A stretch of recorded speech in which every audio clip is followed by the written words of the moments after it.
வணக்கம். நீங்களும் உங்கள் அன்பு குடும்பமும் எல்லா வளமும் பெற்று வாழ்க வளமுடன். நான் சத்யதேவ் ரோஷன் பேசுகிறேன். இன்னைக்கு ஒரு முக்கியமான டாபிக் நம்ம பார்க்க போகிறோம். உயிரினங்களில் ரொம்ப சக்தி வாய்ந்த உயிரினமா, மேம்பட்ட உயிரினமா மனிதர்களை தான் சொல்லுவாங்க. அப்பேற்பட்ட உயர்ந்த உயிரினமா நம்ம பிறந்தாலும் நம்ம எல்லாரும் பலவீனமாக இருக்கும். நம்மளோட சக்தியை நம்ம உணர்றதில்லை. ஒவ்வொரு உயிரினமே அந்த உயிரினத்துக்கு என்ன சக்தி கொடுக்கப்பட்டிருக்கோ அந்த சக்தியை முழுமையாக பயன்படுத்திக்குதுங்க. மனிதர்கள் மட்டும்தான் அவங்களுக்குள்ள இருக்கக்கூடிய சக்தியை புரிஞ்சுக்காம தெரிஞ்சுக்காம பலவீனமாக அவங்கள நினச்சிட்டு இருக்காங்க.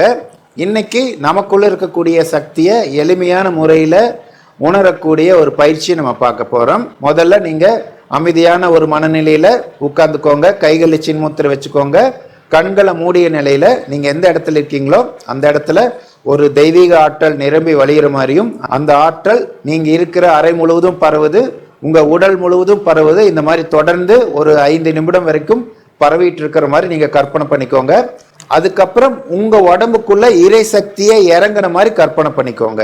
உங்க உடம்புக்குள்ள இருக்கக்கூடிய அந்த இறை சக்தி தான் இப்ப எல்லாத்தையும் வாழ்த்து போகுது.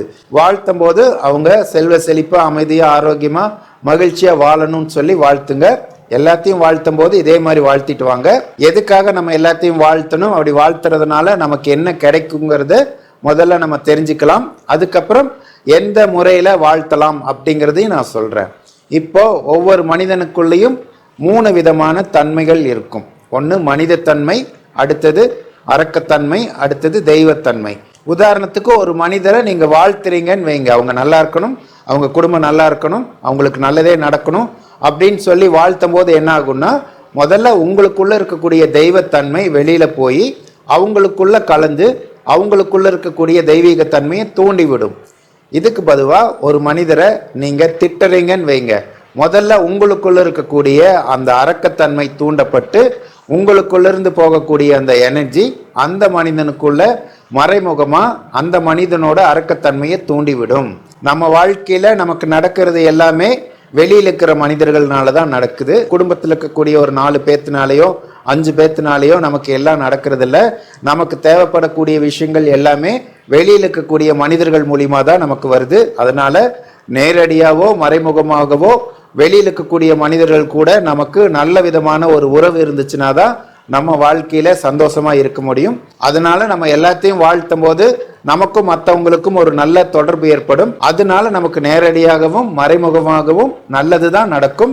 இப்ப நம்ம ஒவ்வொருத்தரையும் நினைச்சு வாழ்த்தும் போது நமக்குள்ள தெய்வீக சக்தி தூண்டப்பட்டு அந்த தெய்வீக சக்தி நம்மளை சுத்தி இருக்கக்கூடிய ஒவ்வொருத்தருக்குள்ளேயும் பரவி அவங்களுக்குள்ள இருக்கக்கூடிய தெய்வீக சக்தியை தூண்டிவிடும். இந்த மாதிரி தொடர்ந்து வாழ்த்திட்டே வந்தீங்கன்னா உங்களை சுற்றி இருக்கக்கூடிய எல்லாருமே உங்களால் கவர்ந்து இழுக்கப்படுவாங்க. அப்போ எல்லாருமே உங்ககிட்ட நல்ல முறையில் தான் நடந்துக்க முடியும். அவங்களாவே உங்களுக்கு கெடுதல் செய்யணும்னு நினச்சா கூட அவங்களால செய்ய முடியாது.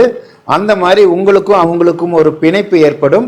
உங்களை சுற்றி ஒரு தெய்வீக ஒளிவட்டம், ஒரு ஆறா ஏற்படும். அதனால கெட்ட விஷயங்கள்ல இருந்து நீங்க பாதுகாக்கப்படுவீங்க. கெட்ட எண்ணங்கள்ல இருந்து நீங்க பாதுகாக்கப்படுவீங்க. உங்களை கண்டாலே எல்லாத்துக்கும் பிடிக்கும், உங்க கூட பேசணும் பழகணும்னு விரும்புவாங்க. நீங்க கேட்காமலேயே உங்களுக்கு உதவி எல்லாம் கிடைக்கும். ஒவ்வொரு முறை நீங்க மற்றவங்களை நினைக்கும் போதும் மற்றவங்களை வாழ்த்தும் போதும் உங்களுக்குள்ள இருக்கக்கூடிய உயிர் சக்தி தான் வெளியில செலவாகும், வெளியில போகும். அப்போ அந்த சக்தியை நம்ம தெய்வீகமான நிலையில தான் அனுப்புறோம். ஏன்னா வாழ்த்தும் போது நமக்குள்ள இருக்கக்கூடிய உயிர் சக்திங்கிற இறை சக்தி புனிதமான தன்மையோட தான் வெளியில போகுது. நீங்க மற்றவங்களை திட்டும் போதுதான் உள்ளுக்குள்ள இருக்கக்கூடிய அந்த தெய்வீக சக்தியை களங்கம் அடைஞ்சு நெகட்டிவ் எனர்ஜியா வெளியில போகுது. மழை நீர் மேலிருந்து வரும்போது புனிதமா தான் இருக்கும். அந்த நீர் எந்த இடத்துல போய் கலக்குதோ அதுக்கு தகுந்த மாதிரி அதோட குவாலிட்டி மாறும். அது குளங்கள்லையும் ஆறுகள்லையும் கலக்கும் போது அது புனித தன்மையா தான் இருக்கும். அதே சாக்கடை நீர்ல கலந்துச்சுன்னா என்னாகும், அந்த புனிதமான நீர் கூட சாக்கடை நீரா மாறிடும். அந்த மாதிரி தான் நீங்க மற்றவங்களை வாழ்த்தும் போது உங்களுக்குள்ள இருக்கக்கூடிய அந்த இறை சக்தின்னு சொல்லக்கூடிய உயிர் சக்தி நல்ல முறையில வெளியில போகும். மற்றவங்களை திட்டும் போதும் வேற ஏதாவது நெகட்டிவா நம்ம நினைக்கும் போதும் நமக்குள்ள இருக்கக்கூடிய தெய்வீக சக்தியை களங்கமாகி நமக்கு நெகட்டிவான விஷயங்களை தான் கொண்டு கொடுக்கும்.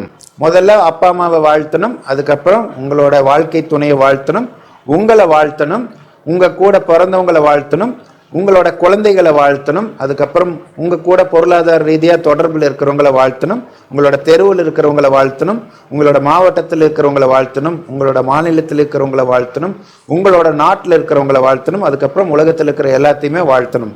இப்போ வாழ்த்துறது யாருன்னா இறைவன் தான் வாழ்த்துறாரு. உங்க உடம்புக்குள்ள இருக்கக்கூடிய இறை சக்தி தான் எல்லாத்தையும் வாழ்த்துறது. அப்போ இந்த மாதிரி உங்க உடம்புக்குள்ள இருக்கக்கூடிய இறை சக்தியை எல்லாத்தையும் வாழ்த்துற மாதிரி நீங்க பாவனை பண்ணிட்டு வாழ்த்த ஆரம்பிச்சிங்கன்னா உண்மையாலுமே அந்த இறைவனே வாழ்த்துற மாதிரி தான். அப்போ இறைவன் ஒருத்தரை வாழ்த்துனாங்கன்னா அவங்க நல்லா தானே இருப்பாங்க, கண்டிப்பாக நல்லா தான் இருப்பாங்க. அவங்களுக்குள்ள நல்ல மாற்றம் படிப்படியாக வர ஆரம்பிக்கும். இந்த மாதிரி உங்களுக்கு ஓய்வு நேரம் கிடைக்கும் போது நீங்கள் ஒரு 5 நிமிஷம் கடவுளாக மாறிடுங்க. உங்கள் உடம்புக்குள்ளே கடவுள் வந்துடுறாரு, அந்த கடவுள் தான் எல்லாத்தையும் வாழ்த்துறாரு. அப்போது நல்லதை நமக்குள்ளே போடும்போது கண்டிப்பாக நல்ல மாற்றங்கள் தான் நமக்குள்ளே வரும். இந்த மாதிரி ஓய்வு நேரம் கிடைக்கும் போதெல்லாம் நீங்கள் மற்றவங்களெல்லாம் இந்த கடவுள் நிலையில இருந்து எல்லாத்தையும் வாழ்த்திட்டு வந்தீங்கன்னா முதல்ல நீங்கள் தான் கடவுளாக மாற ஆரம்பிப்பீங்க. உங்களுக்கு யாரை பார்த்தானாலும் ஒரு அன்பு தான் வெளிப்படும், யார் மேலேயும் கோபம் வராது. எல்லாரும் உங்ககிட்ட அன்பா நடந்துக்க ஆரம்பிப்பாங்க. உங்ககிட்ட எதிரியா நடந்தவங்களும் உங்களுக்கு பிரச்சனை கொடுத்துட்டு இருந்தவங்க கூட உங்ககிட்ட நல்ல முறையில பழக ஆரம்பிப்பாங்க. எல்லாரும் உங்களுக்கு நல்லது தான் செய்வாங்க. இதை தொடர்ந்து பண்ணிட்டு வாங்க. இதுக்கு 2 நாள் தான் கணக்கு கிடையாது. உங்க வாழ்நாள் முழுவதும் இதை கடைபிடிச்சிட்டு வந்தீங்கன்னா உங்களுக்கு எல்லா விதமான நன்மைகளும் கிடைக்கும். இந்த மாதிரியான மனநிலையில தான் எல்லா மகான்களுமே இருப்பாங்க. அவங்களுக்கு ஓய்வு நேரம் கிடைக்கும் போதெல்லாம் எல்லாத்தையும் வாழ்த்திட்டு தான் இருப்பாங்க. அதனால தான் அவங்களுக்கு அந்த தெய்வீக தன்மை வருது. அதனால தான் அவங்கள சுற்றியும் அத்தனை மனிதர்கள் போகிறாங்க. அவங்க பக்கத்தில் போனானாலே நமக்குள்ள ஒரு நல்ல மாற்றம் வருது. அதே மாதிரி தான் எல்லாத்தினாலையும் மகான்களாக மாற முடியும். உண்மையிலேயுமே நம்ம எல்லாருமே இறை சக்தியோட தன்மாற்றம் தான். இந்த பிரபஞ்சத்தில் இருக்கக்கூடிய எல்லா பொருட்களையுமே நம்ம நீக்கிட்டோம்னா கடைசியில் என்ன இருக்கும்? அதுதான் இறைசக்தி. இறைசக்தியை உருவாக்கவும் முடியாது, அழிக்கவும் முடியாது. சாமி யாருன்னு தெரிஞ்சவங்க தான் சாமியார். அப்போ உலகத்தில் எல்லாத்தையுமே நீக்கினதுக்கு அப்புறம் இருக்கக்கூடிய நிரந்தரமான இறைசக்தி தான் தன்மாற்றம் அடைஞ்சு இறை துகளா மாறி விண் சக்தியா மாறி பஞ்சபூதங்களா மாறி ஓர் அறிவிலிருந்து 6 அறிவு வரைக்கும் வந்து மனிதனா தன்மாற்றம் அடைஞ்சிருக்கு. அப்போ நம்மளோட முன்னோர் யாருன்னு கேட்டா இறைவனை தான் நம்ம சொல்லணும். ஏன்னா நம்ம முன்னோர்ல யார் சிறந்தவர்களோ அவங்களை தான் நம்ம பெருமையா சொல்லிக்கும். அதனால நம்மளோட முன்னோர் யாரு, நம்மளோட தாத்தா யாருன்னா இறைவனை தான் நம்ம சொல்லணும். அதுக்கப்புறம் விலங்கினங்கள் மூலிமா தன்மாற்றம் அடைஞ்சு வரும்போது அந்த விலங்கின பதிவுகள்லாம் நமக்குள்ள வந்து நம்மளை நெகட்டிவா இயக்கிட்டு இருக்கு. நம்ம எல்லாருமே நம்மளோட மனசில் இருக்கக்கூடிய தீய எண்ணங்களை அழிச்சு எல்லாத்துக்கிட்டையும் அன்பாவும் ஆதரவாகவும் கருணையோடையும் நம்ம நடக்க நமக்குள்ள இருக்கக்கூடிய அந்த விலங்கின பதிவுலாம் மறைஞ்சு தெய்வ பண்பு வெளிப்பட ஆரம்பிக்கும். எல்லாருமே நமக்குள்ள இருக்கிற சக்தியை உணர ஆரம்பிக்கலாம். உலகத்தில் இருக்கக்கூடிய எல்லா பொருட்களுக்கும் மூலப்பொருள் இறை சக்தி தான். அந்த இறை சக்தி தான் எல்லாத்துக்குள்ளிருந்தும் வெளிப்பட்டிருக்கு. நம்ம பேசும்போதும் கேட்கும் போதும் பார்க்கும் போதும் எல்லா விதமான செயல்களிலும் வெளிப்படுவது இறை சக்தி தான். எல்லா பொருட்களுக்குள்ளுமே இருக்கிறது வந்து இறை சக்தி தான். ஏற்கனவே சொன்ன மாதிரி மழை நீர் மேலிருந்து வரும்போது புனிதமாக தான் இருக்கும். அது எங்கே போய் சேருதோ அதுக்கு தகுந்த மாதிரி அதோட தன்மை மாறுபடும். சாக்கடை நீரில் போய் மழை நீர் கலந்தாலும் அந்த மழை நீர் சாக்கடை நீராக மாறும். நீங்களும் இறை சக்தி தான், எல்லாமே இறை சக்தி தான். அதனால நீங்கள் வந்து உங்களை பலவீனமாக எப்பவுமே நினைக்காதீங்க. நீங்கள் பாசிட்டிவாக நினைக்கும் போது எல்லாத்தையும் வாழ்த்தும் போது நீங்கள் எந்த மாதிரியான மோசமான சூழ்நிலையில் இருந்தாலும் நீங்கள் ஒரு துளி கூட கவலைப்படாதீங்க. ஏன்னா உங்களை சுற்றி இருக்கிறதும் உங்களுக்கு உள்ளுக்குள்ள இருக்கிறதும் உங்களை இயக்கிறதும் எல்லாமே இறை சக்தி தான். இறை சக்தி மேலே மனசு வச்சு நீங்கள் செய்கிறீங்க, உங்களுக்கு நடக்குதுன்னு எதுவுமே நினைக்காதீங்க. நீங்கள் சரண்டர் ஆயிருங்க. நீங்கள் ஒரு கருவி தான். அதனால் உங்களுக்குள்ளே இருக்கக்கூடிய நல்ல எண்ணங்களையும் நல்ல செயல்களையும் மட்டும் செஞ்சுட்டு வந்து எல்லாத்தையும் வாழ்த்திட்டு இருந்தீங்கன்னா கண்டிப்பாக உங்களுக்குள்ள நல்ல மாற்றம் வரும். இதில் கர்மா அது இதுன்னு சொல்லி எதை பற்றியும் பயப்படாதீங்க. பாசிட்டிவாக இருங்க, எல்லாத்தையுமே வாழ்த்துங்க.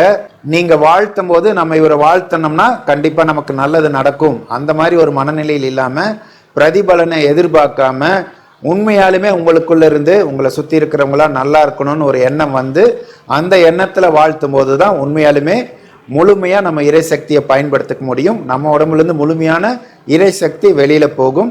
அப்போ நீங்கள் எல்லாத்தையும் வாழ்த்துங்க, மனப்பூர்வமாக வாழ்த்துங்க, எல்லாரும் நல்லா இருக்கணும்னு நினைங்க. இந்த மாதிரி தொடர்ந்து நீங்கள் பண்ணிட்டு வந்தீங்கன்னா கண்டிப்பாக உங்கள் வாழ்க்கையில் நல்ல மாற்றம் வரும். சித்தர் அருள் எல்லாத்துக்கும் கிடைக்கட்டும். நீங்களும் உங்கள் அன்பு குடும்பமும் எல்லா வளமும் பெற்று வாழ்க வளமுடன்.